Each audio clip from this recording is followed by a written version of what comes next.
ओम नमो भगवते वासुदेवाय। ओम नमो भगवते वासुदेवाय। ओम नमो भगवते वासुदेवाय। ओम नमो भगवते वासुदेवाय। ओम नमो भगवते वासुदेवाय। ओम नमो भगवते वासुदेवाय। श्री सद्गुरुनाथ महाराज की जय। अवधूत चिंतन श्री गुरुदेव दत्त। परम पूज्य श्री सद्गुरु संत ज्ञानेश्वर महाराज की जय।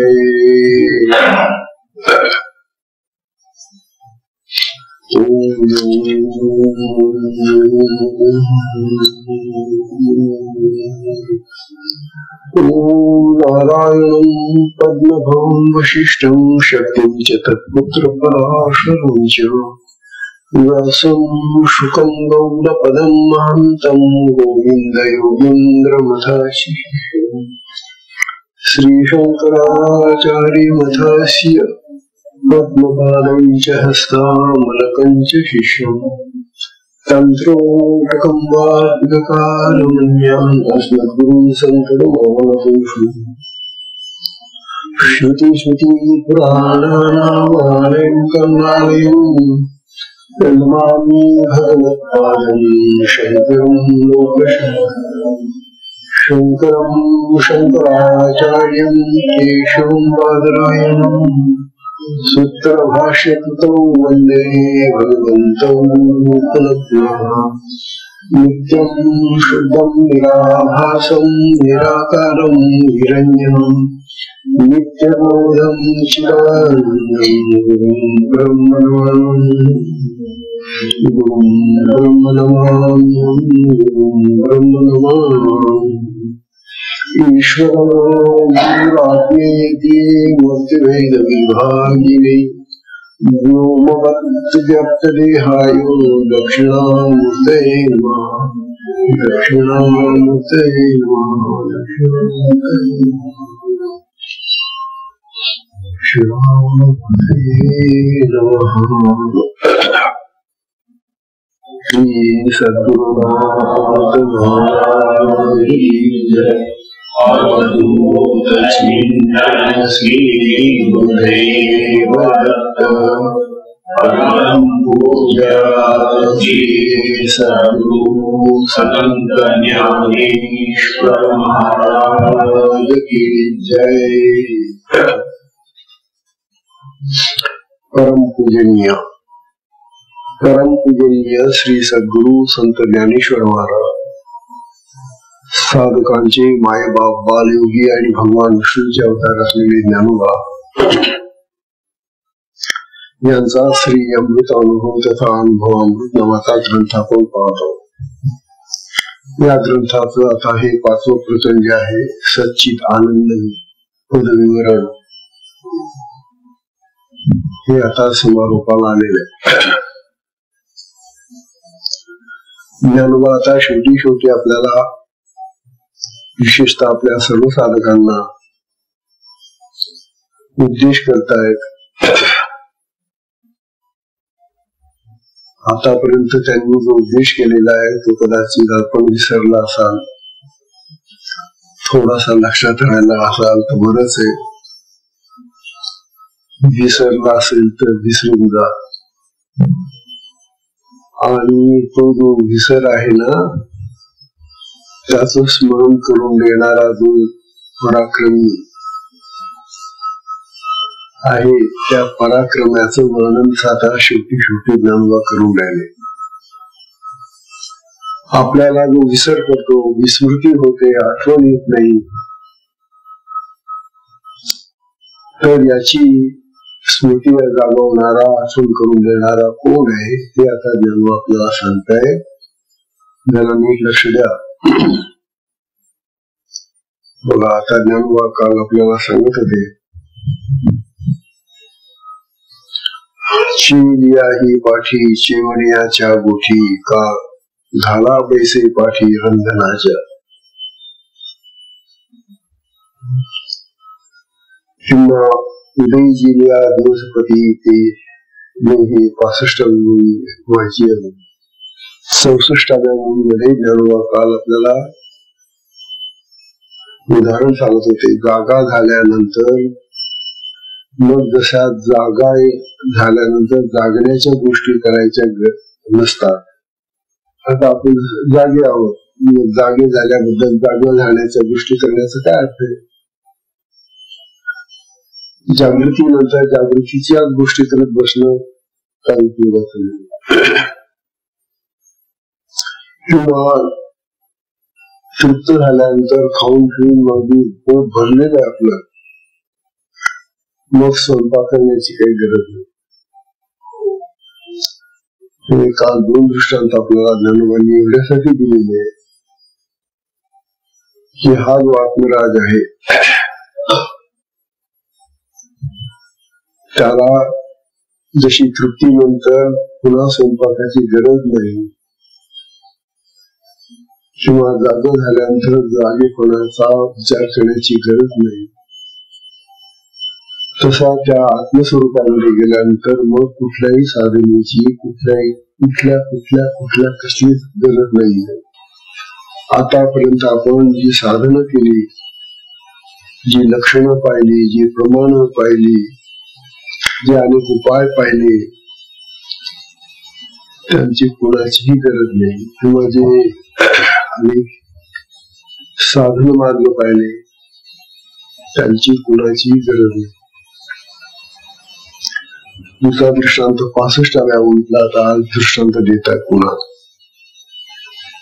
ज्ञानोबा सांगणारे, उदयी जलिया दिवसपती, उदयी जलिया दिवसपती तैकी दिवे सेजे येती, तैकी दिवे सेजे येती. वाचून पिकला शेती सुविधता ती नांगर काही,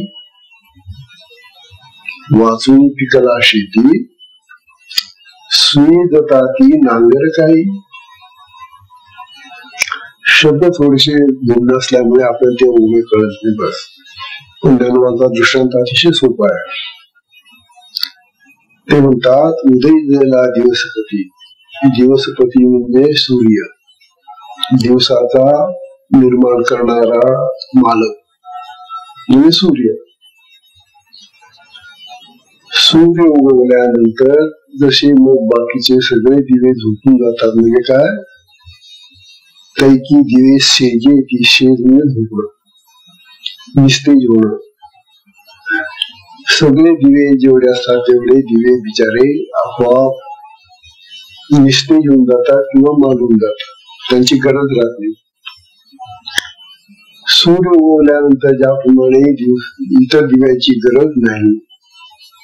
किंवा दुसरा दृष्टांत ज्ञानोबा देतात, वाचून पिकला शेती सुविधता ती नांगर काही. अहो शेतामध्ये तुम्ही आता पीक लावलेले आणि ते शेत आता पिकून आलेले, म्हणजे काय, त्या पिकामध्ये आता तुमचं जे धान्य म्हणजे काय जे पेरलं असेल ना ते तयार झालेले. शेतामध्ये धान्य तयार झालेलं असं पीक उभं असताना कोणी त्याच्यामध्ये नांगर घालेल का? नांगरून टाकेल का त्याला?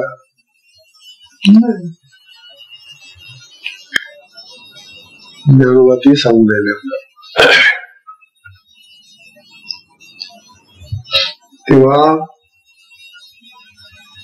असा जर कोणी वेळा विचार केला की तिकडे सूर्य उगवला आणि तिकडे दिवे लावून ठेवले, मोठमोठे दिवे लावले रस्त्यावर दिसतात काही वेळेला म्युन्सिपाल्टीचे, वेळे पण आहे हा, आहे की आज सूर्योदय झालेला आहे, मस्त प्रकाश पडलेला, जिकडे तिकडे स्वच्छ झालेलं आहे, आणि त्यावेळेला तुम्ही दिवे लावता. अज्ञान आहे. किंवा शेत पिकून आलेलं आहे चांगलं आणि तुम्ही नांगर घालता त्याच्यामध्ये, म्हणजे काय झालं, ज्याने ते पिकवलं, ज्यामुळे ते आलं, ते सगळं तुम्ही नष्ट करण्याला निघालेलं आहे, नाश करताय त्याचा. हे अज्ञान आहे. जीवामध्ये हे अज्ञान फार असतं. माणसामध्ये जो जीवभाव आहे, देहभाव आहे, त्या जीवाला अज्ञानाचं फार कवर आहे. फार मोठं वलय आहे अज्ञानाचं. आणि या अज्ञानामुळेच पुष्कळ वेळा आपल्या हातून जी कर्म करतात ती काही वेळेला आपल्याला तोट्याची, आपल्याला नुकसानीची होतात. कर्म आपणच करतो आणि पुढे मग पश्चाताप आपल्यालाच होतो. अरे ज्या असं नसतं केलं तर बरं झालं असतं. हा जो पश्चाताप आहे, ही जी आपल्याला हानी पोचलेली आहे, ती आपल्या मध्ये असलेलं हे जे अज्ञान आहे बुद्धीतलं, त्यामुळे आलेले आहे. आता ज्ञान आपल्याला सांगणारे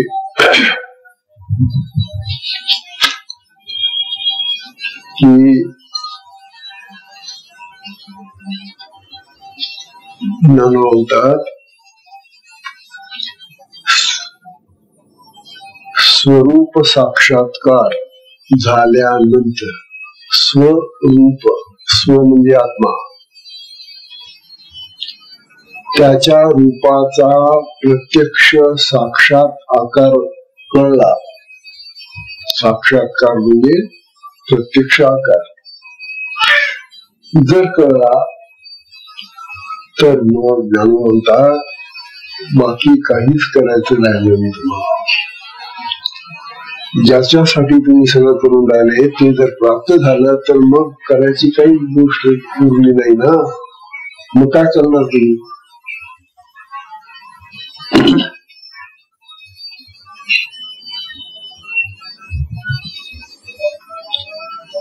परंतु ज्ञान आपल्याला असं सांगतात स्वरूप साक्षात्कारानंतरही त्या आत्म्याचं जे सत्यत्व आहे, जो मूळ धर्म आहे त्याचा, तोही कळावा लागतो. स्वरूप साक्षात्कारानंतर आत्म्याचं खरं जे तात्विक स्वरूप आहे ते जाणता आलं पाहिजे, ते कळलं पाहिजे.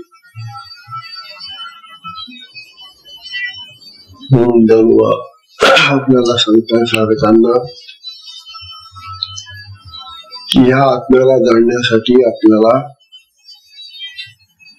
आपल्याजवळ काहीही नाही. आपली बुद्धी काम करत नाही, मन काम करत नाही, चित्त करत नाही, अहम करत नाही, काही आपली कुठलंही इंद्रिय काम करत नाही, कुठलाही मार्ग उपयोगाचा नाही, कुठलं साधन उपयोगाचं नाही, कुठलं प्रमाण उपयोगाचं नाही, कुठला विचार, काल विचाराबद्दल सांगत होते, विचार महत्वाचा नाही. आणि बुद्धीचा जिथं काही आहे, कुठली आपली वाणी उपयोगाची नाही, परापश्यंती मध्यमानी वैखरी, या वाणीचा उपयोग नाही, मग तिथं शब्दांचाही तरी काम होईल असं सांगत होते. मग शब्दांच्या पंक्तीच्या पंक्ती जरी आपल्याला आठवत असल्या तरी त्या शब्दांचा काही उपयोग नाही आत्म्याच्या ठिकाणी. म्हणून शब्दांनी, वाणीने, भाषेने, श्रवणाने आत्मस्थिती कधीही प्राप्त होत नाही. हे सांगून झाल्यानंतर आता आपल्याला ज्ञानोबा असं सांगतायत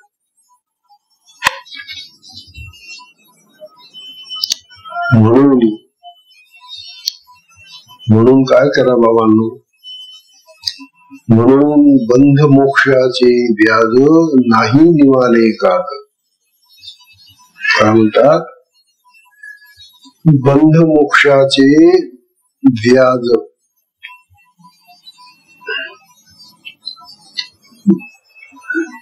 बंध मोक्षाचे व्याज नाही निमाने कारण आता निरूपणाचे भोज उगळे जरी आता निरूपणाचे भोज उगळे जरी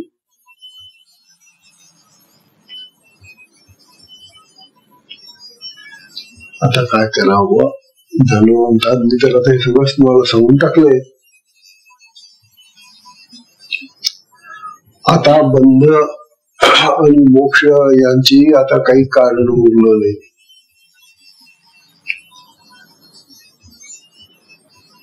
कारण बंध म्हणजे काय आणि मोक्ष म्हणजे काय तो कसा होतो वगैरे वगैरे सांगितलं गेलेलं आहे.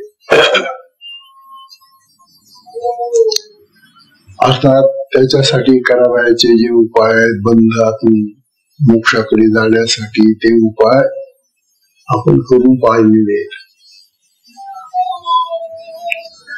आता म्हणतात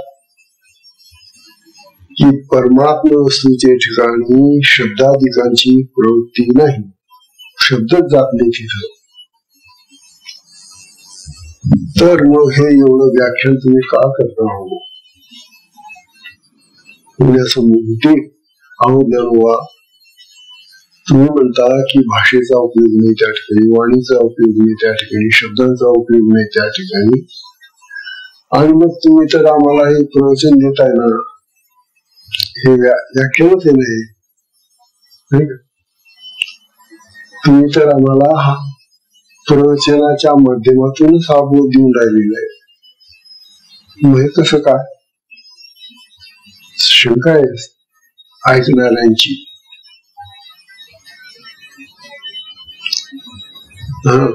तर असं का करता तुम्ही? तेव्हा त्याचं उत्तर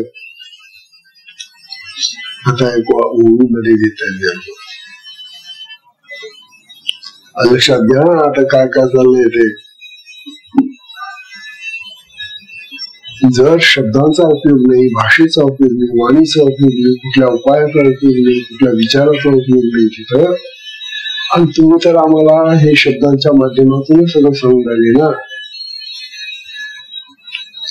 मग त्याचं उत्तर ज्ञानोबा असं देत आहे.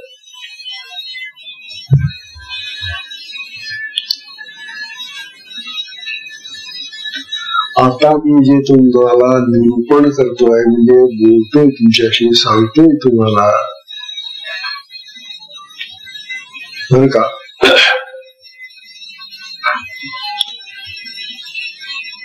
अमृताचा तुम्हाला अनुभव आला की मग आमचे निरूपण संपले. पण तुमच्या निरूपणाने तो अनुभव येईल का हो, असं मग शंका घेतात लोक. तर आता ज्ञानोबा आता असं सांगताय अनुभव हा तुम्हाला येईल की नाही ते नाही सांगत मी, पण जर आला तर आमचं निरूपण बंद, बोलणं बंद, शब्दांनी सांगणं बंद होईल आमचं. आम्ही एवढ्यासाठीच खटपट करून आलो, एवढ्यासाठी बोलतोय. खरं म्हणजे बोलल्याने तो आत्मा प्रगट होत नाही, प्राप्त होत नाही, खरंय.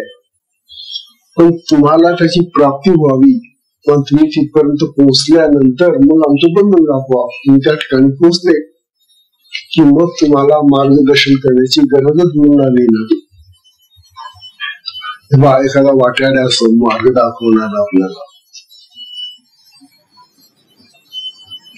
आपण एका रस्त्याने चाललोय आणि त्या रस्त्याला आपल्याला कोणी सांगणारा नाहीये. तिथं आता तिथं फाटे फुटतात त्या रस्त्याला, इकडे तिकडे आजूबाजूला जायला.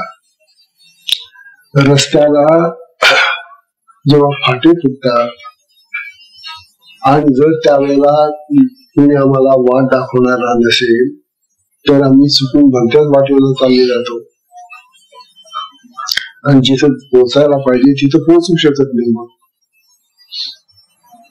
ज्ञानोबा आपल्याला असं सांगून राहिले की हे जे वाटाड्याचं काम आहे ना ते मी करून राहिलो.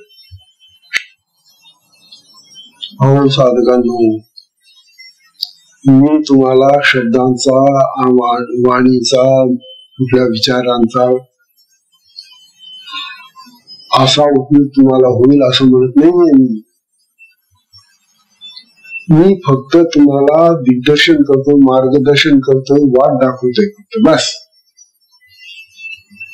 आता तुम्हाला वाट सुद्धा दाखवू नको कमी, आणि ती वाट तुम्हाला शब्दांनी दाखवावं लागेल ना, कारण शब्द हाच आता वाटायला आहे या ठिकाणी असं ज्ञान म्हणतो बरं का. आता हा शब्दाचा आता मोठा सांगतात, कारण तुमचं सगळं प्रकरण त्या शब्दावरच आहे. काही ओव्यांमध्ये सुरुवातीला ज्ञानोबांनी या शब्दाचं फार सुंदर वर्णन केलेलं आहे. शब्द फार उपयोगी आहे म्हणून त्याचं वर्णन केलेलं आहे. आणि मग पुढे 15-16 ओव्यानंतर शब्दाचा बिलकुल उपयोग नाही असं वर्णन केलेलं आहे.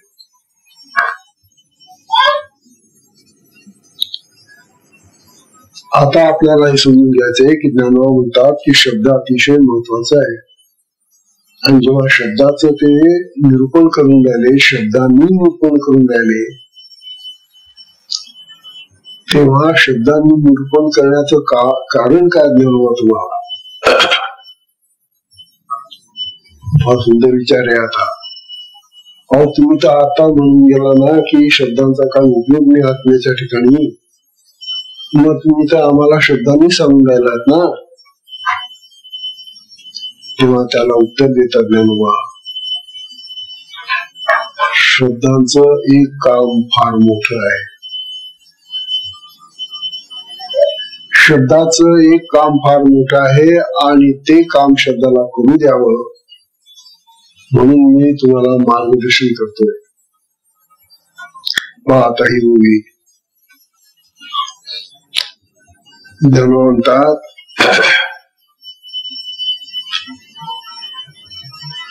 आणि पुढीला का आपण ते 67वी ओवी आहे.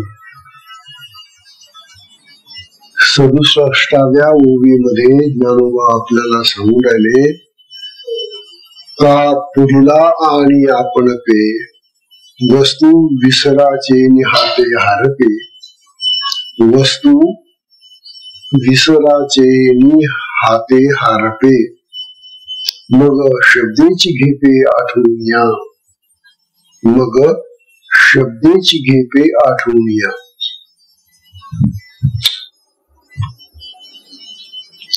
काय म्हणताय बाबा ज्ञानोबा? ज्ञानोबा म्हणतात,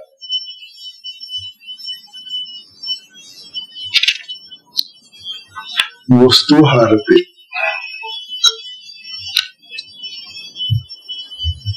ज्ञानोबा असं म्हणून राहिले,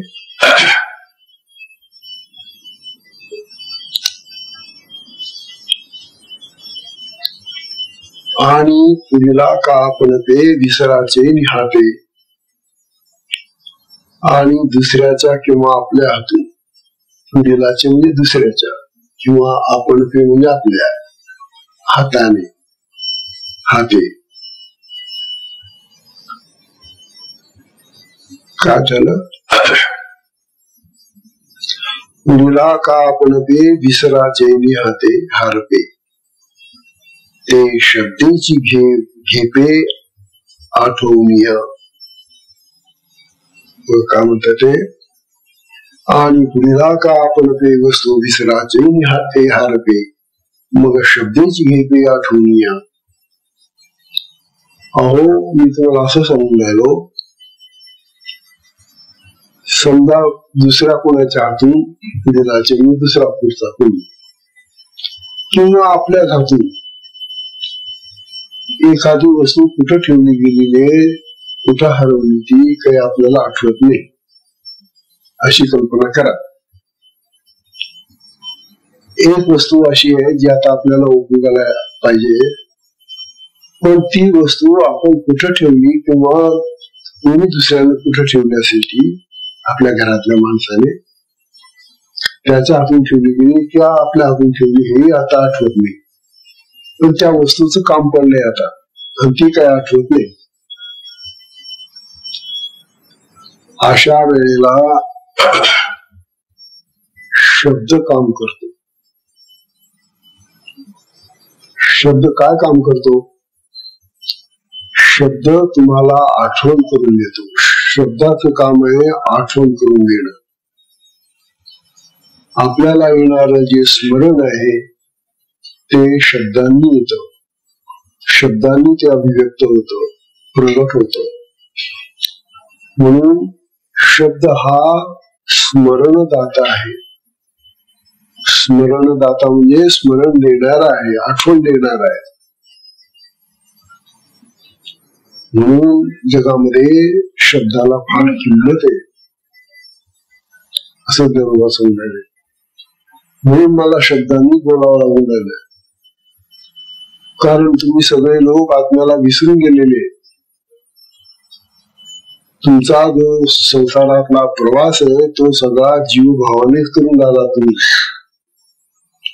तुम्ही देहालाच मी मी मी मी मी मी म्हणून राहिला आणि त्या आत्म्याला पूर्ण विसरून गेलेला आहात.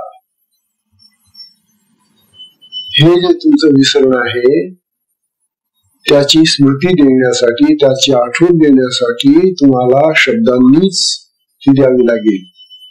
आणि म्हणून मी शब्दांनी निरूपण करतोय, अन्यथा शब्दांनी निरूपण करण्याची काही गरज नाही. मला ज्ञानवा तर पोचलेले,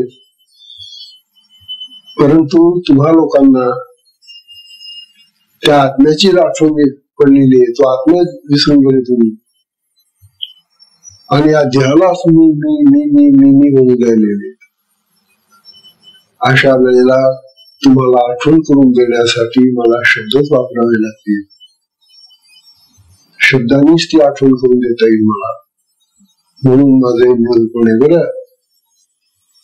हा सुंदर उत्तर दिलंय ज्ञानवानी. तेव्हा शब्द हा स्मरणदानी आहे, म्हणजे स्मरणाचे दान करतो आपल्याला. शब्दामुळेच आपल्याला त्या वस्तू आठवतात. कितीतरी अशा गोष्टी अशा आपल्या स्मरणामध्ये राहत नाहीत. एकदा पाहिलेल्या असतात किंवा एकदा आपल्या हाती आलेल्या असतात किंवा एकदा वाचलेल्या असतात, कोणतरी दाखवलेले असतात. कितीतरी गोष्टी येतील या जगामध्ये, परंतु पुढे काही वर्षांनी त्यांचा संबंध राहत नाही त्या वस्तूंचा आपल्याला. मग आपण विसरून जातो त्या वस्तूंना, त्यांचं नाव सुद्धा विसरून जातो. अहो साधं आमची फार फजिती होती आता. कशी माहिती का तुम्हाला? आता हे आपली इतके साधक आहेत ना, तुम्ही इथं बसलेले, यापैकी मला तरी असं वाटतं की फार थोड्या लोकांची नाव मला आता आठवत असते. का? तर मी कुणाला नाव विचारत नाही. का तुमचं नाव काय, का तुमचं नाव काय, तुमचं नाव काय. नावाचा काही संबंधच येत नाही आपल्याला. इथं प्रवचन ऐकण्यापुरतं तुम्ही बसता, प्रसाद घेतली तुम्ही आले, कधी ओळखच होत नाही. नुसतंच चेहरे ओळखतो. मग आता ही जी तुमची ओळख आहे नावांनी, ती शब्दांनीच होईल ना. शब्दाशिवाय तुमची ओळख कशी काय होईल मग सांगा बरं. तात्पर्य असं की आपण ज्या गोष्टी विसरून गेलेलो असतो, कदाचित पुढे केव्हा तरी आपल्याला नाव सांगितले असेल मला, परंतु पुढे त्या नावाचा संबंध येत नसल्यामुळे किंवा ते वारंवार आपल्याला त्याचा उपयोग होत नसल्यामुळे आपण विसरून जातो. पुष्कळ साधक असे बाहेरगावचे सुद्धा, ते म्हणतात मला ओळखलं का? अरे तुम्ही आता मला 5-10 वर्षानंतर भेटता, दररोज तर काही भेटत नाही. आणि दररोज भेटणारे तरी कुठं ओळखतो मी. आता 5-10 वर्षानंतर एखादा जुना साधक मला म्हणतो, स्वामीजी मला ओळखलं का? मला मोठी पंचायत होऊन जाते. हो म्हणावं तुम्हाला नाव सांगावं लागेल. नाही म्हणाला तुम्हाला लाज वाटेल का, मला ओळखत नाही तुम्ही. हा वा वा. त्यामुळे फार फजिती होते आमची या वयामध्ये, आणि ह्या वयाचा एक परिणाम आहे आणि तो आवश्यकही आहे. आता हे विसरण्याचं वय आमचं. या वयामध्ये हे सगळं बाकीचं सगळं नटांबर विसरायचं. आता हा संसार, ही माणसं, हे सगळे नातेवाईक, हे सगळे उद्योग, हे सगळे हा विसरण्याचा काळ आहे. हा स्मरणाचा काळ नाही. त्याचा उपयोग नाही आता पुढे. स्मरण करून करायचं काय आम्हाला. म्हणून आमच्या डोक्यातून फार विस्मृती आता सुरू झाली. तेव्हा या विस्मृतीला स्मृती देणारा शब्द असतो. आणि मग जेव्हा तो साधक म्हणतो की माझं नाव अमुक आहे, माझं नाव अमुक आहे, माझं नाव अमुक आहे, तो शब्दांनी सांगेल ना. मग हा जो शब्द आहे तो स्मृती देणार आहे, आठवण देणार आहे त्याची. ठेवण्याचा प्रयत्न करतो. तात्पर्य असं की शब्दांनी स्मरण होतं. शब्दांनी स्मरण होतं म्हणून मी तुम्हाला स्मरण होण्यासाठी, आत्म्याचं स्मरण होण्यासाठी तुम्हाला मी निरूपण करतोय. लक्षात घ्या. असं ज्ञानोबा सांगून राहिले. नाही तर मला काय गरज आहे तुम्हाला सांगण्याची. पण तुम्ही विसरून गेलेला आहे त्या आत्म्याला, म्हणून मला सांगावं लागतं. तेव्हा आणि पुढला का आपण पे वस्तू विसराचे निहाते हारवे, मग शब्देची घे पे आठवून या. तेव्हा शब्दांनी आपल्याला त्या वस्तूची आठवण येते. ती कोणती वस्तू हरवली आणि ती कुठे ठेवलेली आहे याची आठवण शब्दच देतात आपल्याला. तेव्हा शब्द हा आपल्या जीवनामध्ये आठवण देण्यासाठी अतिशय उपयोगी आहे. आतापर्यंत ज्ञानोबांनी बाकीच्या सगळ्या गोष्टींना आत्म्यामध्ये त्याचा काही उपयोग नाही म्हणून सांगितलं, आणि तसा पाहिलं तर शब्दाचाही काही उपयोग नाहीये. पण तो शब्द आपल्याला स्मरण देणारा एक चांगला गडी आहे, चांगला सोबती आहे आपला, म्हणून शब्द पाहिजे.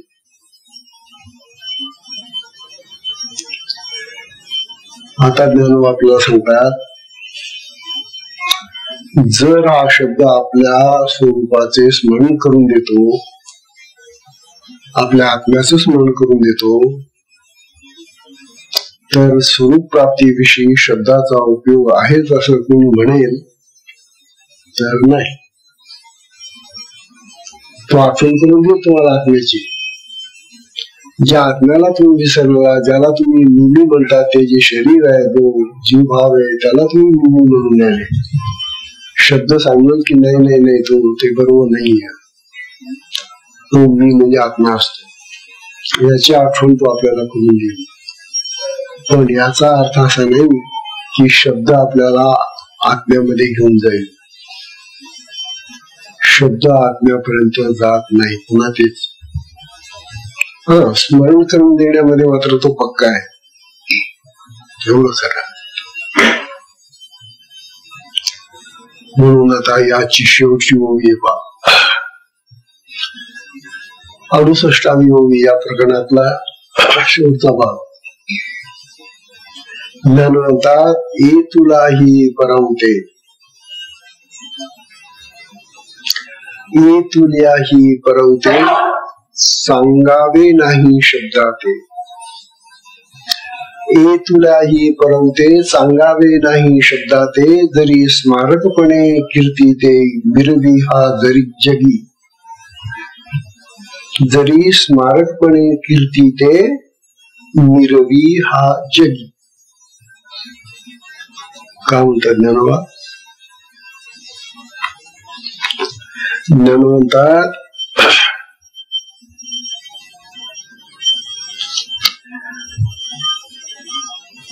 या पलीकडे शब्दाला चांगुलपणा नाही. कोणत्या पलीकडे? स्मरण देण्यापलीकडे चांगलेपणा नाही. बस हा चांगलेपणा आहे त्याचा. तो स्मरण करून तो आठवण करून येतो ही चांगली गोष्ट आहे त्याची, पण यापेक्षा त्याच्या जवळ चांगलेपणा दुसरा कोणता नाही. आणि आमचे सगळे व्यवहार शब्दांनी चालता बाबा बाबा. ज्ञानोबा म्हणतात या शब्दाला स्मरण परवते, म्हणजे स्मरण देण्यापेक्षा आणखी इतर दुसरा कोणताही चांगलेपणा नाही.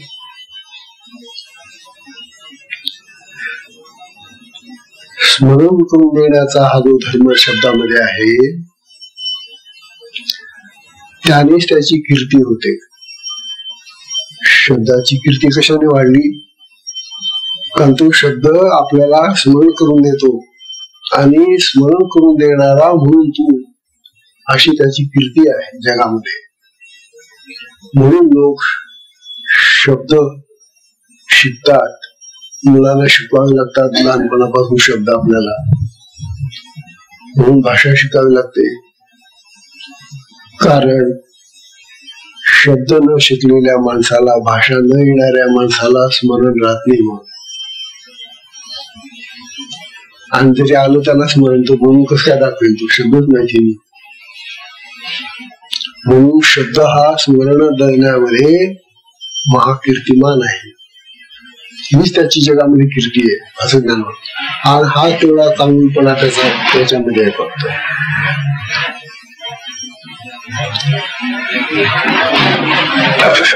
ज्ञानोबा सांगतात या शब्दांनी जगामध्ये तसं पाहिलं तर फार उत्पाद घडवलेला आहे.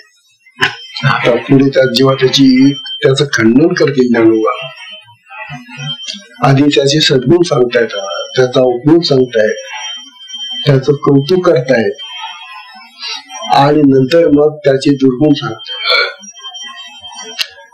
कारण सद्गुण आणि दुर्गुण एकाच ठिकाणी वास करतात, तो आहे शब्द. तर माणसामध्ये तसं असतं, माणसामध्ये सद्गुणही असतात आणि दुर्गुणही असतात, आणि ते सगळे झाकलेले असतात. ज्ञानोबा ते सांगून राहिले की हा जो शब्द आहे ना, या शब्दामध्ये सुद्धा हा जो चांगलेपणा आहे ना, चांगलेपणा आहे त्याचा, हा एक चांगला आहे की तो स्मरण देतो बस. बाकी त्याचे जे दुसरे गुण आहेत ते मात्र फार विद्रूप आहेत, चांगले नाही ते. त्याच्याने आपला फार तोटा झालेला आहे. तो कसा झाला, काय झाला, याच्यासाठी आता हे पुढचं 6वं प्रकरण येते. हे 6वं प्रकरण ऐकल्याशिवाय तुम्हाला शब्दांनी झालेला फायदा आणि शब्दांनी झालेला आपल्याला तोटा कळणार नाही. सांगा ना, आपला शब्दांनी काय तोटा झाला? कोणाला जर विचारलं का हो तुम्ही इतके वाचता, इतकी भाषा वाचता, इतकी पुस्तकं वाचता, इतके शब्द येतात तुम्हाला, डिक्शनरी पाठ करून टाकली तुम्ही, याच्याने काय फायदा झाला आणि याच्याने काय तोटा झाला? काय फायदे तोटे झाले काही सांगता येणार. आता ज्ञानोबा आपल्याला ते सांगणार आहेत. या 6व्या प्रकरणाचा विशेष तो शब्द खंडन. शब्दाचं खंडन करायचं म्हणजे शब्दांच्या चांगल्या गोष्टी बाजूला सोडून त्याचे जे आपल्याला अपाय आहेत ते सांगतात. अपायकारक आहे हा शब्द सुद्धा, पण त्याचे अपाय तरी काय आहे त्याचे ते कळणं अतिशय आवश्यक आहे. नाहीतर आपण शब्दांना चांगलं चांगलं चांगलं चांगलं म्हणूनच म्हणू. तेव्हा ज्ञान आपल्याला सांगण्याने तुले हे मी परवते, याच्या पलीकडे परवते मी पलीकडे, याच्याही पलीकडं सांगावे नाही शब्दात. सांगावे म्हणजे चांगलपणा. कशाच्या पलीकडे? स्मरणदान करण्याच्या पलीकडे याला दुसरा चांगुलपणा नाही, त्याचा चांगलेपणा नाही. असं सांगितलं. जरी स्मारकपणे कीर्ती ते मिरवी हा जगी, जरी हा जगामध्ये स्मारक म्हणजे स्मरण देणारा म्हणून कीर्तिमान झालेला असला तरी यापेक्षा त्याचा दुसरा काही उपयोग नाही. तो जगामध्ये स्मरण देणारा म्हणून नावलौकिक त्याने करून ठेवलेला आहे. परंतु या शब्दाने पुष्कळ अपाय पण झालेले आणि ते उपाय आता ज्ञानोबा 6व्या प्रकरणामध्ये सांगणार आहे. तेव्हा ज्ञानोबा आता आपल्याला सांगतायत शब्द प्रमाण हे बाकी सगळ्या ठिकाणी चालतं. जगामध्ये शब्दाचंच महत्व जास्त आहे, पण आत्म्याच्या बाबतीमध्ये शब्दाला बिलकुल किंमत नाही. आत्म्याच्या ठिकाणी शब्दाचा तिचा वापरच नाही, भाषाच नाही, तिचा शब्द आला कुठून? परापश्यंती मध्यमा आणि वैखरी जे काल आपल्याला सांगितलं तिथं कुठल्या वाणीचाही प्रवेश होत नाही, तर तिथं शब्द जाईल कुठे? म्हणून शब्दाचा उपयोग आत्मप्राप्तीसाठी नाही असं ठरलं. आता तेव्हा म्हणून ज्ञानोबा आता आपल्याला असं सांगतात की तुम्ही जर आत्म्याचं परब्रह्माचं स्वरूप विसरलं असेल, त्याच्याबद्दल तुम्हाला आठवण होत नसेल, तर शब्द तुम्हाला मदत करेल आठवण देण्याची. पण नुसते आठवण देऊन काय उपयोग? समजा तुम्हाला आठवण दिली, पण तुम्ही ती आठवण आल्यानंतर त्या आठवणीप्रमाणे जर त्याचा उपयोग करून घेतला तर काहीतरी फायदा आहे. उदाहरणार्थ तुम्हाला जेवणाचा विसर पडलेला आहे, असं होत नाही सहसा, पण कल्पना करा की एखाद्या माणसाला जेवणाचा विसर पडला. अरे आज मी जेवायलाच विसरलो, किंवा असं तरी होतं जेवण झालं तर पाणी प्यायला विसरतो आपण. अहो मी आज पाणीच प्यालो नाही हो, विसरून गेलो. असा विसर पडलेला जो मनुष्य आहे, अनेक गोष्टीचा आपल्याला विसर पडतो. काय एक ग्रस्त प्रवास करायला निघाले, त्यांना गाडी पकडायची होती. गाडीची गोष्ट घरीच होऊन गेली त्यांना. मग घाईघाईनं जे जसे जसे कपडे जे आले ते घातले त्याने, घाईघाईने बॅग भरली पळाला आणि तिथं त्या खिडकी पुढे गेला तिकीट काढायला स्टेशनवर. पाहतो ते पैशाचं पाकिट घरी राहिलं. आता पैशाची पाकिटाची आठवण आली. पाकिट हा शब्द आहे ना, पैसा शब्द आहे ना, आठवण आली पाकिट पाहिजे. आता इथं पाकिट कोण देईल त्याला? आठवण येऊन सुद्धा पाकिट कोणी आणून देईल का त्याला तिथं? मग शब्दाचा काय उपयोग झाला? पुष्कळ वेळेला शब्द आपल्याला आठवण देतो, परंतु त्या आठवणीनं आपला फायदाच होईल असं काही नाही, किंवा आपलं काम होऊन जाईल त्याप्रमाणे, असं होत नाही. आपल्याला किती जरी शब्दांना आठवण दिली, अहो तुम्ही आत्मा आहात, तुम्ही आत्मा आहात, तुम्ही ठीक आहे बाबा आम्ही आत्मा ऐकून घेतलं तुझं, मग तसं चालतो का? मी तसं वागत नाही. मग का उपयोग झाला शब्दांनी आठवण करून? आठवण तर दिली त्याने आपल्याला, बरोबर दिली, चांगली छान आठवण दिली, परंतु त्या आठवणीप्रमाणे आम्ही वागलं पाहिजे ना. तात्पर्य आपल्याला घरामध्ये जे वडील माणसं असतात ना, ते सुद्धा पुष्कळ वेळेला आपल्याला आठवण करून देतात. अरे आमच्या काळामध्ये आम्ही असं नसं बोलत, आमच्या काळामध्ये आम्ही असं नव्हतो वागत, अरे आमच्या काळामध्ये आम्ही असं नव्हतो खात. ते आठवण करून देतात आपल्याला त्या काळाची, त्या वागण्याची. परंतु त्याचा परिणाम त्यांच्यावर व्हायला पाहिजे ना. आठवण देऊन सुद्धा जर त्या पद्धतीने तो जगला नाही, वागला नाही, तर आठवणीचा काय उपयोग झाला मग. म्हणून ज्ञानोबा म्हणतात, आठवण देण्यापुरता चांगला आहे शब्द, पण नुसती आठवण करून उपयोग काय. त्या आठवणीप्रमाणे पुढे तो जगला पाहिजे, त्या आठवणीचा उपयोग त्याने करून घेतला पाहिजे ना. आणि त्याचा जर उपयोग नाही करून घेतला तर ती आठवण देऊन सुद्धा काय उपयोग झाली.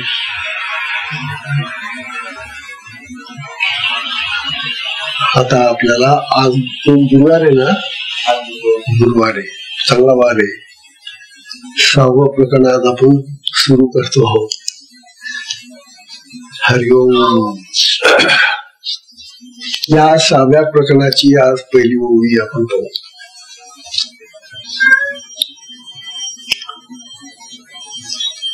प्रकरण 6वे, शब्दखंडन. प्रकरणाचं नावच आहे मुळी शब्दखंडन. शब्दाचं खंडन चाललेलं, आता खंडन करणारे नाव. आधी तर त्याचे गुणवर्णन करतील, आधी त्याचं कौतुक करतील. 10-15 ओव्यामध्ये त्याचं कौतुक करतायत. आणि ते कौतुक तुम्हाला कळलं शब्दांचं की मग त्याचं खंडन. बरं, पहिल्या ओवीमध्ये त्याचं कौतुक आहे. बाप उपयोगी वस्तू शब्दू. काय म्हणतात? बाप उपयोगी वस्तू शब्दू, स्मरणदानी प्रसिद्धू. अमृताचा विषदू आरसा नव्हे, अमृताचा विषदू आरसा नव्हे. काय म्हणतात ज्ञानोबा? अरे बाबा, बाप, अरे बाबा. काय? स्मरण करून देण्याविषयी ज्याची ख्याती आहे. स्मरण उपयोगी वस्तू. स्मरण करून देण्यामध्ये फार उत्तम आहे हा. स्मरणदानी प्रसिद्ध. स्मरणाचं दान देण्यामध्ये प्रसिद्ध आहे हा.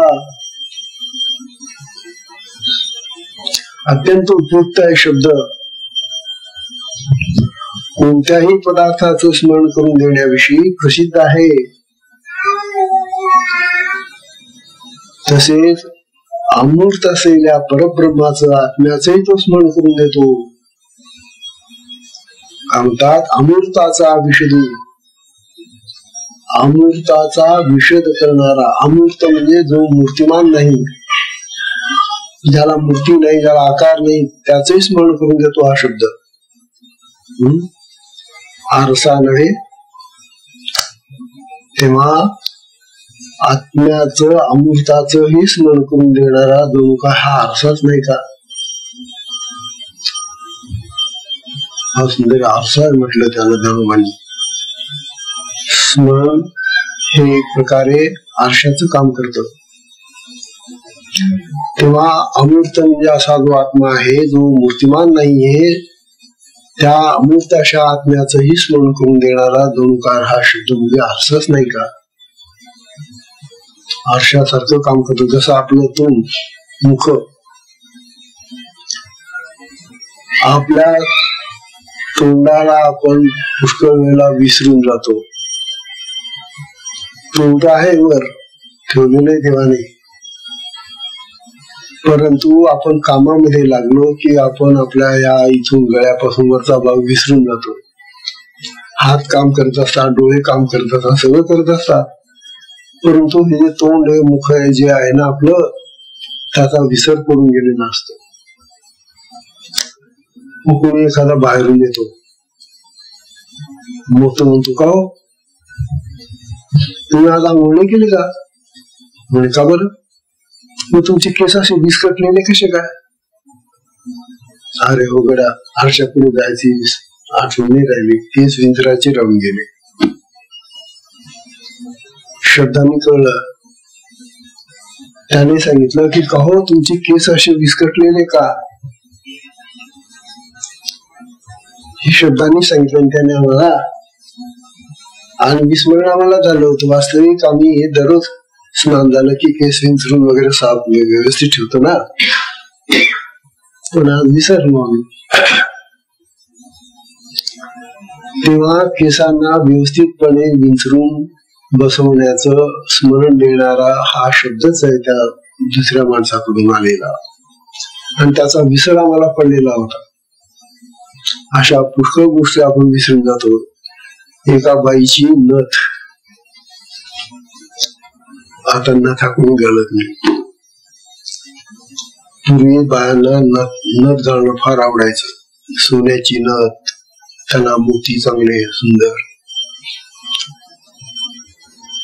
त्या बाईनं काय केलं, कामामध्ये होती तर ते कामामध्ये ती नथ आडवी आडवी यायची.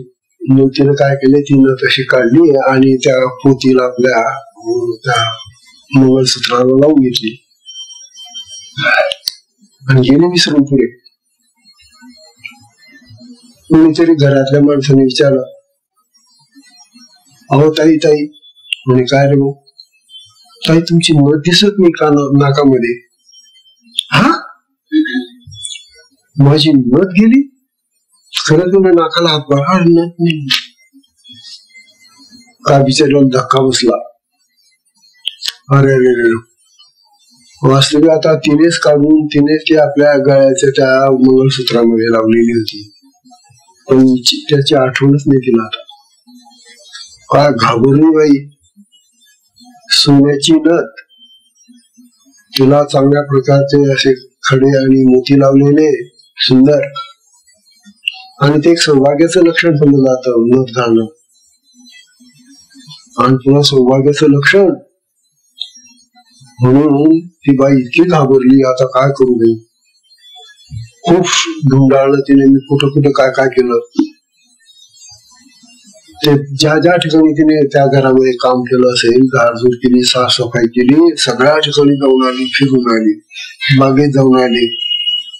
जिथं जिथं गेली ती दिवसभर सगळ्या ठिकाणी फिरली. सगळ्यांना विचारते, घरातल्या बाहेरच्या आजूबाजूच्या लोकांना, अहो आमची नथ सापडली का तुम्हाला, आमची नथ सापडली का तुम्हाला, अहो आमची नथ सापडली का तुम्हाला. आता कोण कशाला सांगितले, कोणालाच माहिती नाही चिनीने कोण नथ ठेवली, काय ठेवलं, काय. बिचारीचा नवरा घरी आला, रडून राहिली, नथ हरवली. तो विचारतो, काय काय झालं रडायला, का बरं डोळ्यामध्ये पाणी आलं तुमच्या.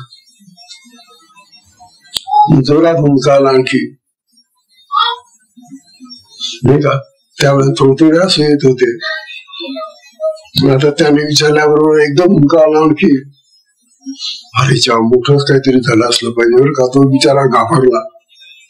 तो म्हणाला, अगं झालं काय पण असं एवढं रडायला तुला. अहो काय करू, काय सांगू, आणि मोठ्या गाया वया करून सांगू लागली ती. अहो माझी आता बनवलेली सोन्याची चांगली नथ हरवली. आणि त्यांचे पाहिलं तिच्या छातीकडे, ते तिथं अडकून गेली.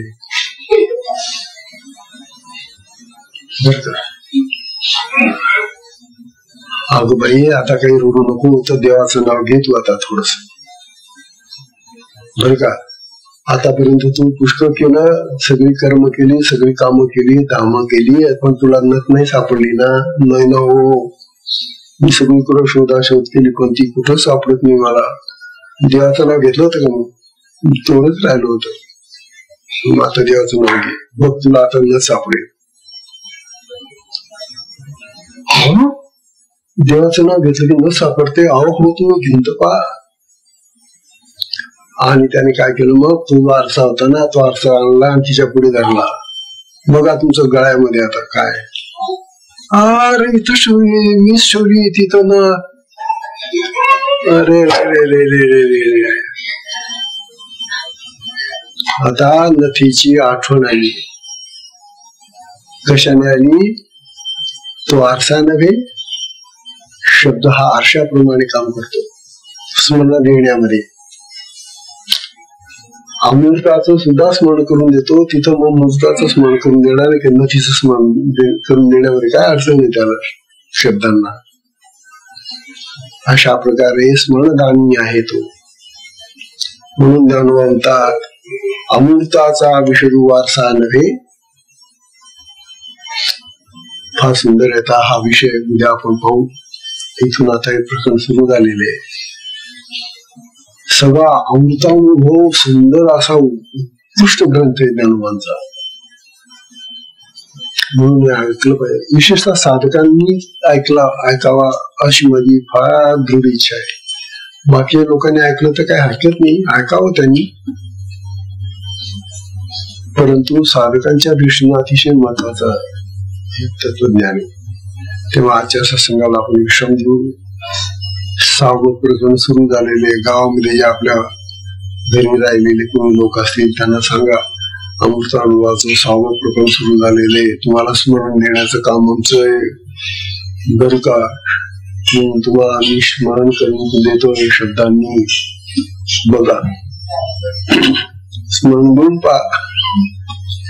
स्मरणाचा झाला उपयोग करतील ते येतील. हरि ओम तत्सत.